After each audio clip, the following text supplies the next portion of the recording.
함께 보실 하나님의 말씀은 신명기 30장 15절에서 20절입니다. 보라, 내가 오늘 생명과 복과 사망과 화를 내 앞에 두었나니 곧 내가 오늘 내게 명령하여 내 하나님 여호와를 사랑하고 그 모든 길로 행하며 그의 명령과 규례와 법도를 지키라 하는 것이라. 그리하면 내가 생존하며 번성할 것이요 또 내 하나님 여호와께서 내가 가서 차지할 땅에서 내게 복을 주실 것임이니라. 그러나 내가 만일 마음을 돌이켜 듣지 아니하고 유혹을 받아 다른 신들에게 절하고 그를 섬기면 내가 오늘 너희에게 선언하노니 너희가 반드시 망할 것이라. 너희가 요단을 건너가서 차지할 땅에서 너희의 날이 길지 못할 것이니라. 내가 오늘 하늘과 땅을 불러 너희에게 증거를 삼노라. 내가 생명과 사망과 복과 저주를 내 앞에 두었은즉 너와 내 자손이 살기 위하여 생명을 택하고 내 하나님 여호와를 사랑하고 그의 말씀을 청종하며 또 그를 의지하라. 그는 내 생명이시요 내 장수시니 여호와께서 내 조상 아브라함과 이삭과 야곱에게 주리라고 맹세하신 땅에 내가 거주하리라. 아멘. 우리가 살아가는 인생은 사실 선택의 연속이라고 말할 수 있습니다. 사소한 것부터 중요한 것까지 각각 그 정도와 의미는 다르지만 선택과 결정으로 우리 인생이 이어진다고 할 수 있습니다. 먼저 첫째는 물질적인 선택이 있습니다. 점심시간에 무엇을 먹을지 혹은 물건을 사려고 해도 어떤 물건을 사야 하는지 고민하는 것 등을 의미합니다. 현대시대는 내가 찾고 있는 물건에 대한 여러 가지 상품이 많고 그 정보가 많이 제공되기 때문에 어떤 것을 선택하는 것이 좋은 것인지 또 어떤 게 좋은 가격인지 어떤 게 오래 쓸 수 있는지 아무튼 이런 것들에 대한 고민이 굉장히 많습니다. 그리고 그런 고민 끝에 내가 어떤 것을 반드시 선택하게 되는 거죠. 두 번째로 직능적인 선택이 있습니다. 이것은 앞서 말씀드린 물질적인 선택보다는 조금 더 중요합니다. 어느 대학을 가고 어느 전공을 선택해야 하는지, 어느 회사를 선택하는지, 또 어느 직업을 선택할 것인지에 대한 고민을 직능적 선택이라고 말을 합니다. 이 선택은 먹고 사는 문제가 달려있기 때문에 이것은 물질적인 선택보다는 조금 더 중요하다고 할 수 있습니다. 직업을 정하는 문제, 정말 어렵고 중대한 문제 아니겠습니까?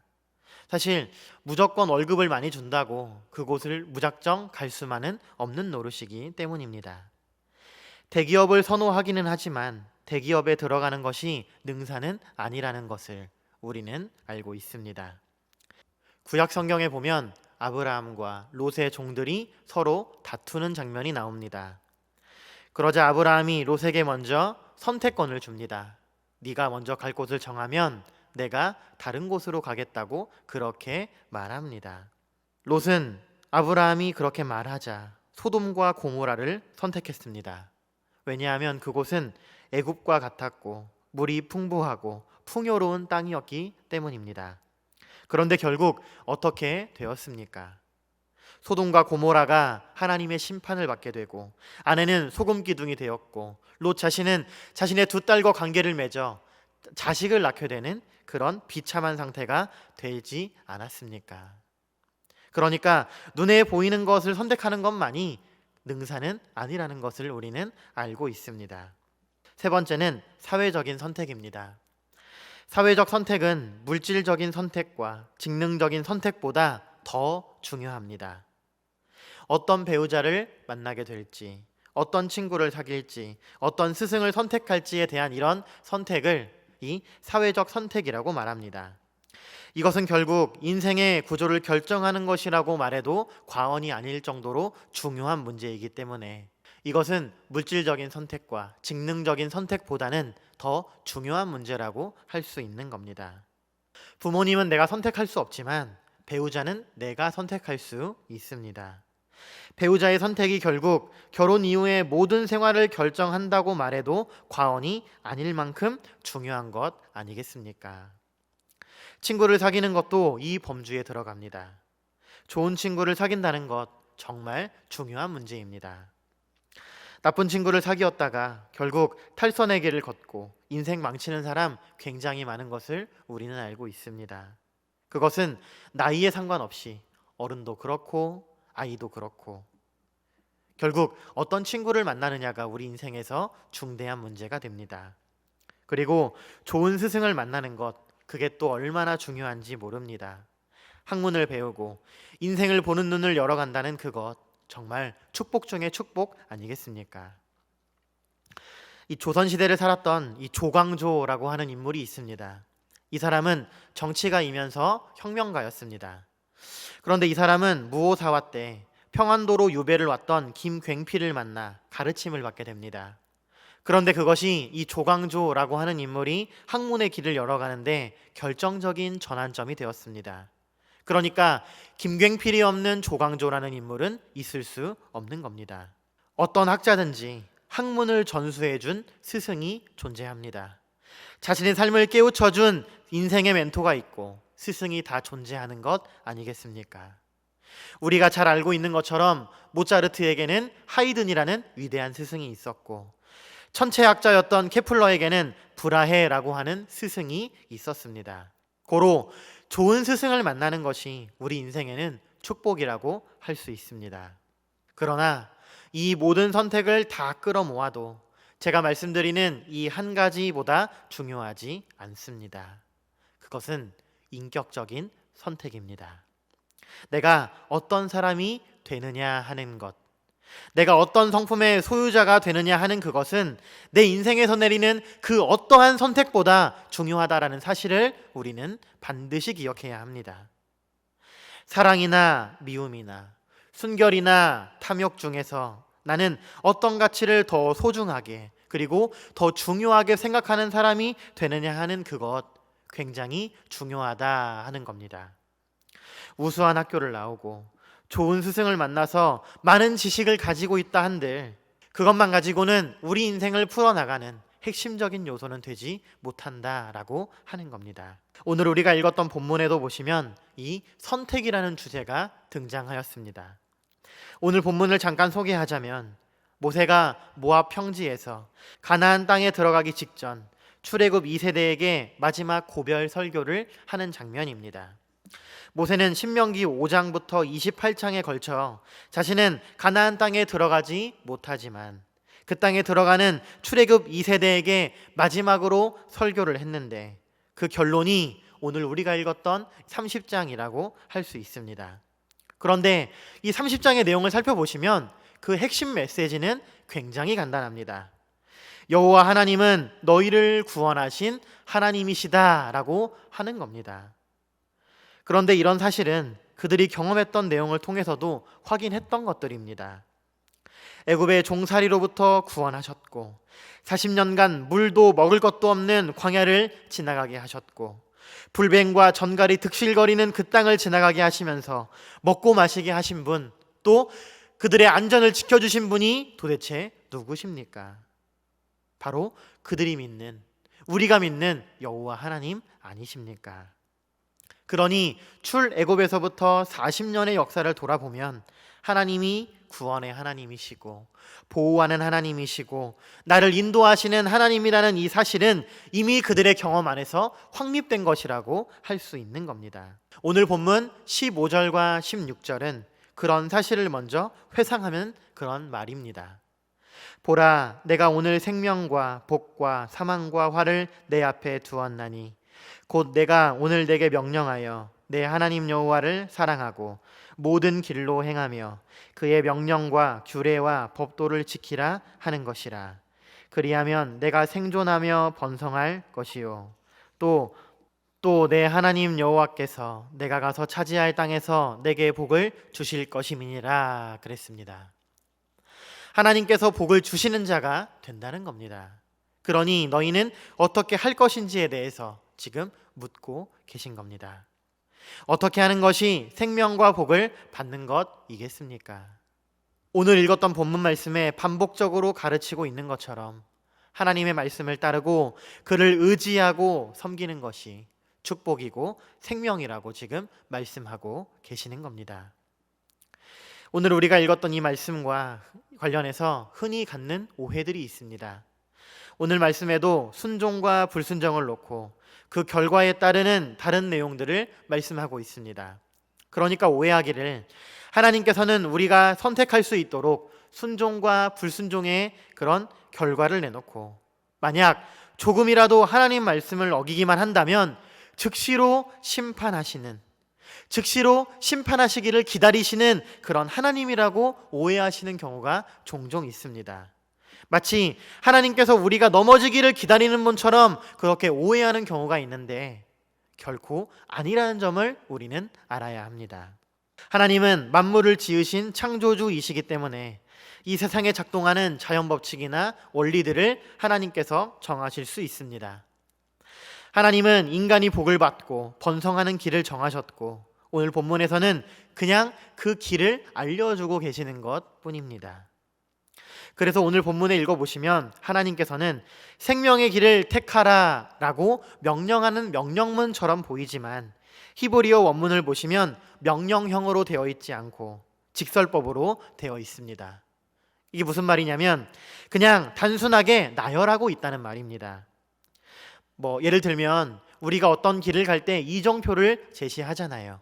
그래서 우리가 만약에 부산에서 서울로 올라간다면 그냥 일직선으로 쭉 올라가면 되는데 전라도로 빠진다거나 강원도로 빠진다거나 하는 그 이정표를 본다 해도 우리는 그쪽으로 빠지지 않습니다. 우리 눈엔 무엇이 보이느냐 하면 오직 서울로 가는 이정표 그것 하나만 놓고 간다 그 말입니다. 말하자면 오늘 성경에서도 그런 이정표를 제시하고 있는 겁니다. 복을 받는 길, 저주를 받는 길. 고로 내가 복을 받기를 선택할지 저주를 받기를 선택할지에 따라서 우리가 어떤 행동을 할지 어떤 길을 걸어갈지는 명백히 정해져 있다 그 말입니다. 누구라도 사망과 저주에 이르는 길을 선택할 사람은 없습니다. 다 복받고 영생에 이르기를 바라는 것 아니겠습니까? 그렇다면 하나님께서 우리에게 제시하시는 그 길을 걷는 것이 당연하다고 당연히 그 길을 걸어야 한다고 지금 모세는 우리에게 말하고 있는 겁니다. 따라서 오늘 본문에서 강조하는 메시지는 한 가지입니다. 복을 받는 길도 정해져 있고 저주에 이르는 길도 정해져 있다 그 말입니다. 그러니 우리가 그 길을 걸어갈 때 우리 인생길을 걸어갈 때 이정표를 보고 걷는 것처럼 우리가 복 받기를 원한다면 하나님께서 복 받기를 원하는 자들이 어떻게 행동해야 하는지에 대해서 말씀하시는 그 내용대로 우리가 인생을 살아야 한다고 지금 모세는 그것을 말씀하고 있는 겁니다. 오늘 본문은 우리에게 두 가지를 가르치고 있습니다. 그 첫째는 내 인생은 나의 선택에 따른다 라고 하는 사실입니다. 우리는 하나님의 말씀을 읽을 때마다 하나님의 주권적인 선택에 대해서 많이 들었고 많이 배웠습니다. 하나님께서 창세 전부터 선택하신 자가 구원받는다고 그렇게 배웠습니다. 우리 인생에서 무엇보다도 가장 근본적이고 가장 심오한 기초가 무엇이냐면 바로 하나님의 선택입니다. 하나님의 선택이 있어야 구원받는 겁니다. 또 오늘 내가 겪는 사건이며 상황은 하나님께서 정하신 대로 되는 것입니다. 고로 우리 인생과 인류 역사에서 하나님의 뜻에서 벗어나는 일들은 일어나지 않는다라고 하는 겁니다. 그런 하나님의 주권적인 뜻이 내 삶을 이끌어 가시는 가장 중요한 원리임에는 틀림없지만 그러나 성경이 하나님의 주권과 결정만을 말하지는 않는다는 점을 우리는 알아야 합니다. 성경은 하나님의 주권과 결정을 말하는 동시에 인간이 가지고 있는 자유로운 의지에 의해서 선택하는 그 결정도 말하고 있습니다. 하나님의 주권과 인간이 가지고 있는 자유로운 의지가 어떻게 조화롭게 이루어지는지 그것에 대해서 어떻게 완벽하게 설명할 수도 없고 완벽하게 이해할 수도 없습니다. 그것은 과거에도 그랬고 미래에도 마찬가지입니다. 이것은 그 누구도 이해할 수 없고 그 누구도 완벽하게 설명할 수는 없습니다. 그러나 성경은 동시에 이 두 가지를 말하고 있다라는 점을 우리는 잊어서는 안 됩니다. 우리나라 전통 사극을 보면 온갖 미신과 사술로 가득 차 있다라는 것을 우리는 금방 압니다. 관상이 어떻고 사주팔자가 어떻고 운명이 어떻고 뭐 그런 것들을 다 말합니다. 근데 사실 그런 것들을 들으면 도대체 무슨 말을 하는지 모르겠습니다. 사실 그거 다 거짓말 아닙니까? 오늘 본문에서는 무엇을 말하고 있습니까? 복받을 관상이 있고 잘 안 될 관상이 있다고 그런 식으로 말하지 않습니다. 너희들 앞에 생명과 사망, 축복과 저주라는 두 가지 선택할 수 있는 길이 있다라고 지금 성경은 말씀하고 있는 겁니다. 이게 무엇을 뜻합니까? 나의 선택에 따라 나의 삶의 내용이 달라진다고 지금 성경은 말씀하고 있는 겁니다. 사람이 태어날 때 사주팔자니 운명이니 그런 것들이 있어서 사람의 노력과 상관없이 그 사람의 인생이 흘러간다고 가르치는 그런 것 다 거짓입니다. 나는 인복이 있다고, 나는 또 인복이 없다고, 나는 부모의 덕을 봤다 못 봤다 하는 그런 모든 것들 다 쓸데없는 소리라 그런 말입니다.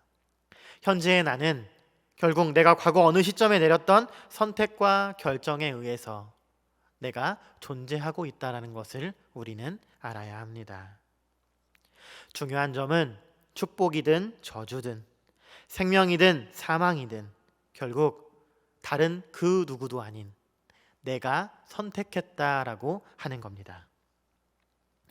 봄이 되어서 씨를 뿌리는 것은 자유입니다. 씨를 뿌릴 수도 있고 씨를 뿌리지 않을 수도 있습니다. 그런데 만약 내가 씨를 뿌리기로 결정했다면 어느 종류를 뿌릴 것인지도 내가 결정하는 겁니다. 그러나 가을에 무엇을 거둘지는 내가 봄에 무엇을 뿌렸느냐 하는 것에 따라 결정됩니다. 축복이든 저주든 불쑥 아무 예고 없이 나를 찾아오는 것이 아닙니다. 내가 아무것도 하지 않았는데 어느 날 그게 나를 찾아오는 게 아닙니다. 과거 언젠가 그런 결정이 내 인생에 있었고 그런 선택이 있었기 때문에 그 결과가 나를 찾아오는 겁니다. 인생은 그런 나의 선택에 따른다라는 이 사실을 우리는 반드시 기억해야 합니다. 성도님들, 내 인생에는 선택에 따른 측면이 있다는 점을 우리는 기억해야 합니다. 사람에게는 태어나면서 갖는 천성이 있습니다. 그런데 이 천성을요, 바꾸는 것이 거의 불가능합니다.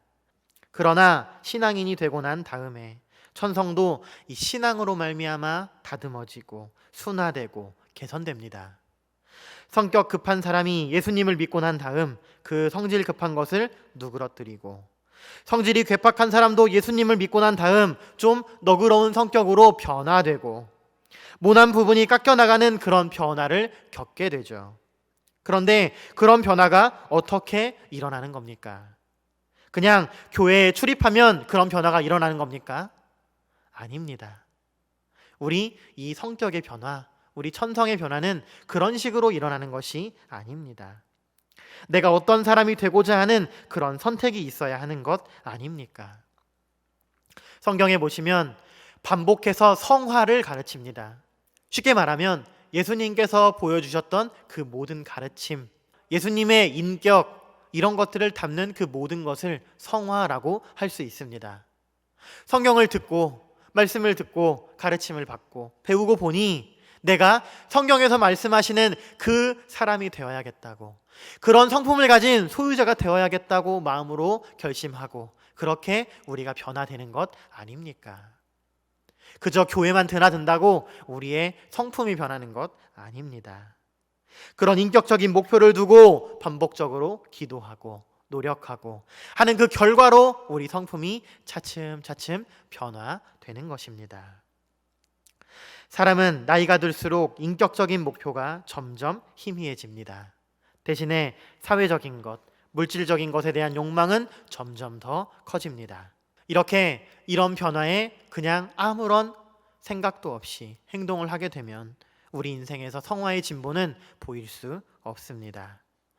우리 인생에서 신앙생활을 오래 했다라는 그 관록만 남게 되고 신앙생활에 어울리는, 내가 신앙인에 어울리는 그런 변화는 없게 된다 그 말입니다. 그 이유가 어디 있다고 보십니까? 하나님께서 주시는 은혜가 부족해서입니까? 아닙니다. 결코 아닙니다. 내가 지금 하나님께서 요구하시는 바른 목표를 선택하지 않았기 때문이고, 하나님께서 말씀하시는 그 바른 길을, 복받는 길을 내가 선택하지 않았기 때문입니다. 그러므로 복 받기를 원하신다면, 성경에서 말씀하시는 그 복 받기를 원하신다면 하나님께서 복을 주시겠다고 약속하신 그 길을 걸어가야만 하는 겁니다. 마태복음 18장 18절입니다. 진실로 너희에게 이르노니 무엇이든지 너희가 땅에서 매면 하늘에서도 매일 것이요 무엇이든지 땅에서 풀면 하늘에서도 풀리리라 그랬습니다. 성도님들, 우리가 딛고 있는 이 땅에서 먼저 바른 선택을 해야 하는 겁니다. 내가 올바른 사람이 되기를 바라지도 않으면서 그저 복 받기를 원한다면 그것이야말로 넓은 의미에서의 미신이라고 말할 수 있는 겁니다. 이 아사 캔들러라고 하는 사람은 코카콜라의 창업자입니다. 이 사람이 신자이기는 했는데 이 사람이 알코올 중독자였습니다. 믿는 사람이기는 했는데 술을 끊지 못하여 병원 신세까지도 졌던 사람입니다. 그런데 어느 날 병상에 누워 있다가 문득 이런 마음이 들었다 그래요. 내가 이렇게 살아서 되겠는가?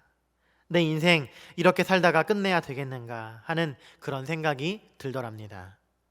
그리고 어느 날 만취 상태에서 집으로 귀가하고 있었는데 내면에서 청천벽력과 같은 소리가 들리는 것 같았다고 그렇게 말을 합니다. 무슨 말이었냐면 자신의 본능적 욕구를 거절하는 사람이 성공한다, 그런 말이 내면에서 들리는 것 같았다라고 합니다.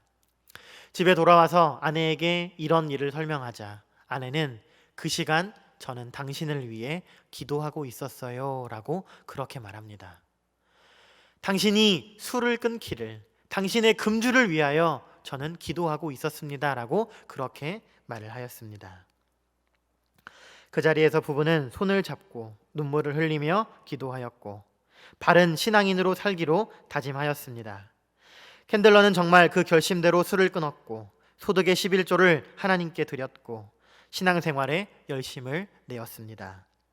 1891년 그는 세상에 없던 음료를 만들었던 존 펜버턴 박사의 코카콜라 레시피와 사방에 흩어진 코카콜라 지분을 사들여 이 코카콜라라고 하는 기업을 창업하였고 세계적인 기업으로 키워냈습니다. 성도님들, 인격적인 변화를 위한 목표는 나이에 상관없습니다. 모든 사람에게 해당하는 중요한 신앙의 과제라고 하는 겁니다. 성도님들, 나는 어떤 사람이 되어야 하겠습니까? 두 번째는 하나님의 말씀을 따르는 선택이 복 받는 바른 선택이라고 그렇게 가르치고 있습니다. 하나님의 말씀을 따르는 선택이 언제나 바른 선택이라는 겁니다. 하나님 말씀대로 살자면 때로는 어려움도 있고 때로는 내 자신을 죽여야 하는 괴로움도 있고 정말 절망에 빠질 때도 있고 아픔도 있습니다. 그러나 그것이 바른 선택이라는 겁니다. 제가 군대에 있을 때 작업을 하다가 간식거리를 좀 사 먹는 일들이 있으면 재미로 이 사다리 타기를 하였습니다. 그냥 뭐 n분의 1 해가지고 얼마 이렇게 되면 되는데 그렇게 되지 않고 뭐 5명이 하면 3등부터 5등까지는 얼마를 내고 1등, 2등은 내지 않는 그런 사다리 타기를 한 적이 있었습니다. 그래서 어떤 날은 그냥 먹기도 한 날이 있고 어떤 날은 꼴등을 해서 좀 많은 금액을 내고 먹기도 하는 그런 일들이 있었습니다. 그런 사다리 타기를 하면 그게 어디로 가는지 아무도 모릅니다. 다 가려져 있고 내가 선택을 하면 거기서부터 시작되는 거죠. 그런데 오늘 성경에서는 생명과 복으로 가는 길을 알려주고 있습니다. 그게 무엇이냐면 어떤 경우든 하나님의 말씀을 따라서 사는 그것이 바른 선택이라고 하는 겁니다. 이유 불문하고 어떤 상황이든지 어떤 조건이든지 하나님께서 우리에게 주신 바른 삶의 원리를 따르기만 한다면 하나님께서 우리 인생을 책임지신다라고 하는 겁니다. 우리가 잘 아는 시편 1편은 이렇게 시작합니다. 복 있는 사람은 이렇게 말합니다. 성경은 언제나 복 있는 사람을 말하고 난 다음 복을 말합니다. 복 있는 사람이 있다는 거죠. 그런데 어떤 사람이 복 있는 사람이냐고 묻는다면 그것은 하나님과의 언약적 관계 안에서 언제나 하나님의 말씀대로 살기로 작정한 그 사람이 복이 있다고 성경은 말씀합니다. 그런데 그 사람이 하나님의 말씀대로 살면서 고난이 있을 수도 있고 사람들의 반대를 받을 수도 있습니다.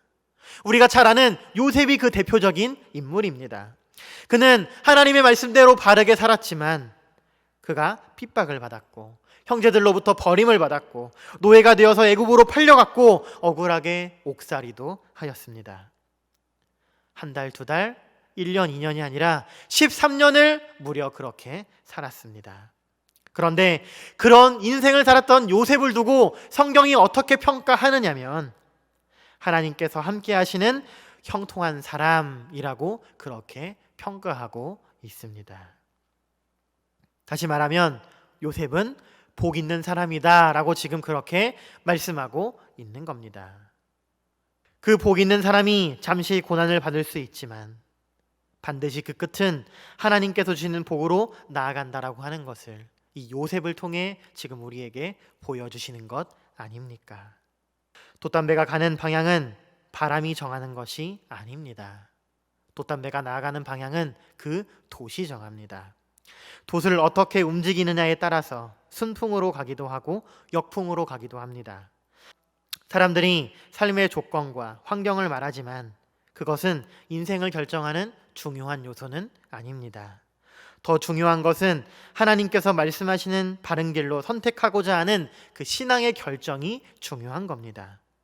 어떠한 경우에도 하나님 말씀을 따라 살고자 하는 그런 자세를 가진 사람, 하나님께서 반드시 잘 되게 하시겠다고 지금 오늘 성경에서 말씀하고 있으므로 우리는 반드시 이 말씀을 믿으셔야만 하는 겁니다. 미국이 필리핀에서 군정을 하는 동안에 한 장교가 마닐라시에 파견되어서 행정관장을 하게 되었습니다. 그는 깨끗하게 치리하는 명령을 받고 그곳에 부임하였습니다. 하루는 중국인이 찾아와서 자기에게 1만 달러의 뇌물을 주었습니다.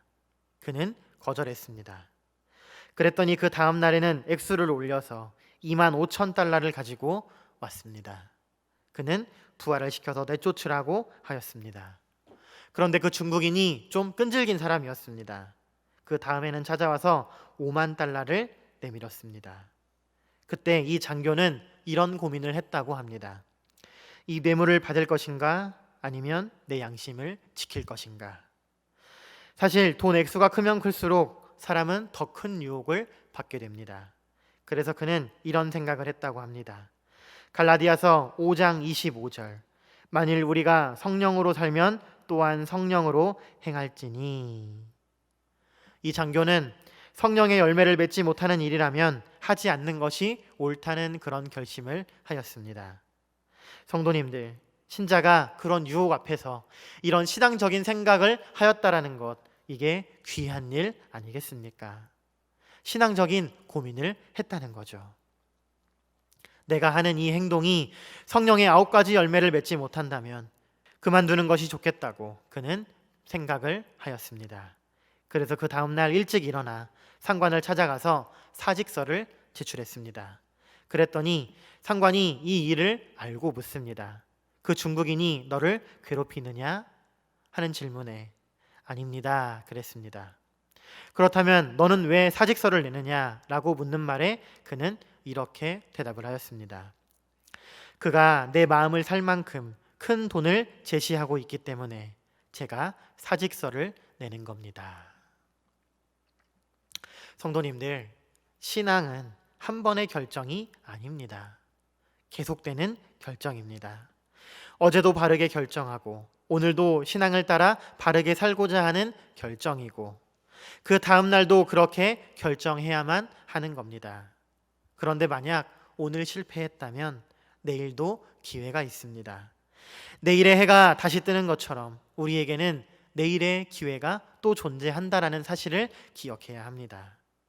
그러나 우리는 계속해서 실패해서는 안 됩니다. 왜냐하면 하나님께서 우리 개개인에게 우리 각자에게 얼마의 시간을 주셨는지 우리로서는 알 길이 없기 때문입니다. 성도님들, 오늘 나는 어떠한 선택과 결정을 하고 있습니까? 답은 정해져 있습니다. 길은 정해져 있습니다. 왜냐하면 누가 저주를 받길 원하겠습니까? 그 누구라도 복된 길, 생명의 길, 그 길을 걷고 싶은 것 아니겠습니까? 그렇다면, 그렇게 되기를 원한다면 내가 그렇게 되었으면 좋겠다라고 하는 그 생각으로 끝날 것이 아니라 무엇보다도 하나님 말씀에 따라 살고자 하는 소망이 가득한 신자, 그 사람이 내가 되기를 간절히 소원해야 하는 겁니다. 그러한 것들이 우리의 관념에 머물고만 있을 것이 아니라 야고보가 말씀하는 것처럼 행하는 믿음으로 우리의 삶에서 나타나야 한다는 것을 우리는 기억해야 합니다. 성도님들, 오늘 하나님의 약속을 꼭 기억하시고 하나님의 약속을 믿으시고 생명과 축복이 우리의 삶에 넘칠 것으로 주기를 원하신다면 우리가 그 길을 선택하면 되는 겁니다. 그리고 그 길은 매우 간단합니다. 바로 하나님의 말씀을 믿고 그 길을 따르는 것입니다. 존경하는 성도님들, 이러한 신앙 자세로 언제나 하나님께 나의 인생을 맡기시고 그의 약속을 믿으시고 그렇게 하나님께 복 받는 모든 성도님들이 되시기를 간절히 바랍니다.